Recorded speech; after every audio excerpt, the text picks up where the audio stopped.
গতকাল এই অবস্থানটা একটু অন্যরকম চেহারা নেয়।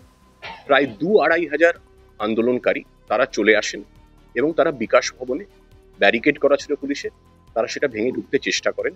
পুলিশ সংযত থেকে বারবার তাদের অনুরোধ করে যে শান্তিপূর্ণভাবে কর্মসূচি চালিয়ে যেতে, কিন্তু তারা সেটা কর্ণপাত করেন না। এবং আপনারা দেখেছেন বলপূর্বক জোর করে গেট ভেঙে তারা বিকাশ ভবন চত্বরে তারা ঢুকে পড়ে সেখানে অবস্থান শুরু করে। এবং পুলিশ বাধা দেওয়ার চেষ্টা করেছিল, কিন্তু পুলিশকে ধাক্কাধাক্কি করে ব্যারিকেড ভেঙে গেট ভেঙে তারা মূল চত্বরে ঢুকে পড়ে অবস্থান শুরু করেন এবং দাবি করতে শুরু করেন যেখান থেকে তারা কাউকে বেরোতে দেবেন না। পুলিশ সচেতনভাবে কিছু করেন, কারণ আন্দোলনকারীরা তারা চাকরি হারিয়েছেন, তাদের আবেগের প্রতি পূর্ণ সহানুভূতি, পূর্ণ সম্মান পুলিশ দেখিয়েছে। পুলিশ ধৈর্য ধরেছে, পুলিশ সংযত থেকেছে।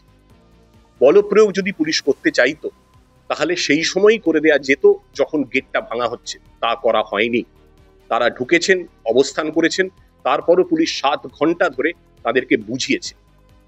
যখন সন্ধে হয়ে আসে 5:30-6টার সময়, যখন অফিস শেষ হয়ে যায়, ওই বিকাশ ভবন চত্বরে 55টি সরকারি অফিস আছে, নানা গুরুত্বপূর্ণ দফতর আছে, সেখানে প্রায় 500-600 কর্মী তারা ওখানে কাজ করেন।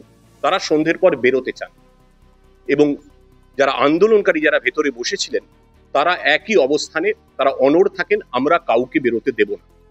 তারপরেও পুলিশ কিছুই করেনি। 1.5 ঘন্টা 2 ঘন্টা ধরে বারবার তার অজস্র ভিডিও ফুটেজ আছে, সেগুলো কোনো সংবাদ মাধ্যমে দেখানো হচ্ছে, কোনো সংবাদ মাধ্যমে দেখানো হচ্ছে না। কেন দেখানো হচ্ছে না আমরা জানি না, এটা ইচ্ছাকৃত বা অনিচ্ছাকৃত আমি জানি না।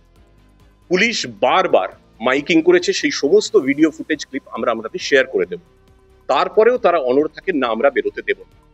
ভেতরে যারা অবরুদ্ধ ছিলেন তাদের থেকে প্যানিক কল আসতে থাকে।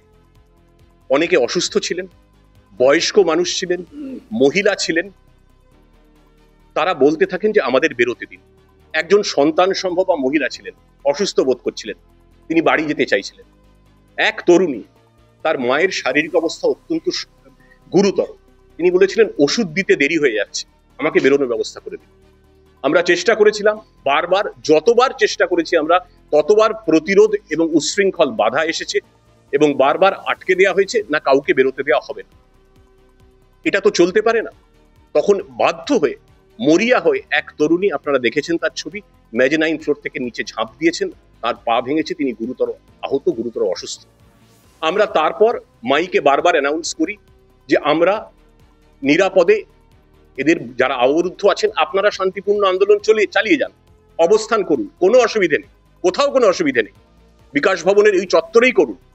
কিন্তু আপনারা দয়া করে যারা ভেতরে আটকে আছেন, বিনা দোষে আটকে আছেন, তাদের বাড়ি ফিরতে দিন। কিন্তু তারা কর্ণপাত করেননি। কিন্তু মাইকিং করে তারপর আমরা চেষ্টা করি পুলিশ দিয়েই রাস্তার অর্ধেক অংশ সেটাকে ভাগ করে নিয়ে যাতে তারা বেরোতে পারে। গণতান্ত্রিক পদ্ধতিতে শান্তিপূর্ণ আন্দোলন হলে কোথাও কোনো অসুবিধে নেই, গত 10 দিনেও ছিল না। সেই অধিকার সকলের আছে, কিন্তু সেই অধিকার প্রয়োগ করতে গিয়ে যদি সরকারি অফিসের গেট ভেঙে ফেলা হয়, সরকারি সম্পত্তি ভাঙচুর করা হয়, 7 ঘন্টা ধরে, আই রিপিট 7 ঘন্টা ধরে পুলিশের হাজার অনুনয় বিনয়ে কর্ণপাত না করে অবস্থান চালিয়ে যাওয়া হয় এবং মানুষকে বিনা দোষে 500-600 মানুষকে, অসুস্থ মানুষকে বাড়ি ফিরবেন তারা, তাহলে যদি আটকে রাখা হয় এভাবে, তাহলে সেই আন্দোলন গণতান্ত্রিকও থাকে না, শান্তিপূর্ণও থাকে না। প্রতিবাদ করার অধিকার যদি আন্দোলনকারীদের থেকে থাকে, সারাদিন কাজ করার পরে নিরাপদে বাড়ি ফিরে পরিবারের কাছে ফিরে যাওয়ার অধিকারও তাদের ছিল। সেই অধিকারটুকু আমরা সুনিশ্চিত করতে গিয়েছিলাম। বলপ্রয়োগ করার কোনো ধরনের উদ্দেশ্য আমাদের ছিল না। করার উদ্দেশ্য থাকলে সেটা গেট ভাঙার সময় করে দেওয়া হতো, করা হয়নি। যারা বেরোচ্ছেন তাদের শারীরিক প্রাণ সংশয়ের ঝুঁকি থাকে, আমরা নিরাপদে তাদের বার করেছি এবং এই বার করার প্রক্রিয়ায় যেটুকু বলপ্রয়োগ করতে হয়েছে সেটুকু হয়েছে এবং সেটা স্বীকার করতে আমাদের কোনো দ্বিধা নেই। আমাদের এটা প্রায়োরিটি ছিল, আন্দোলন ওরা চালিয়ে যান, শান্তিপূর্ণ থাকুন। কিন্তু শান্তিপূর্ণ আন্দোলনের নামে আমি 500-600 লোককে সারা রাত অবরুদ্ধ করতে পারি না। This is not the way to protest. Absolutely unacceptable. প্রত্যেকটি প্রোটোকল মানা হয়েছে, অডিও ক্লিপিং আছে, ভিডিও ফুটেজ আছে। হাজারবার পুলিশ অনুরোধ করছে দয়া করে শান্তিপূর্ণ থাকুন, মানুষগুলোকে বেরোতে দিন যারা আটকে আছেন। কেউ অসুস্থ, কারোর বাড়িতে বয়স্ক মা বাবা আছেন, তাদের বেরোতে দেব না। হিংসা চালাবো, গেট ভাঙা, আমরা তবু কিছু বলিনি। অবস্থান করছেন সরকারি সম্পদ, তখনই বলা হয়। ধৈর্য এবং সংযমের চূড়ান্ত পরীক্ষা দিয়েছে পুলিশ। পুলিশ অসহায় ছিল না, পুলিশ সংযত ছিল, পুলিশ ধৈর্যশীল ছিল। কিন্তু যদি মানুষকে ঘরে ফিরতে না দেয়া হয়, তখন তাদেরকে যাতে নিরাপদে, সেটাও পুলিশের দায়িত্বের মধ্যে পড়ে। তারা আমাদের ফোন করছিলেন বাড়ি কখন যাবে।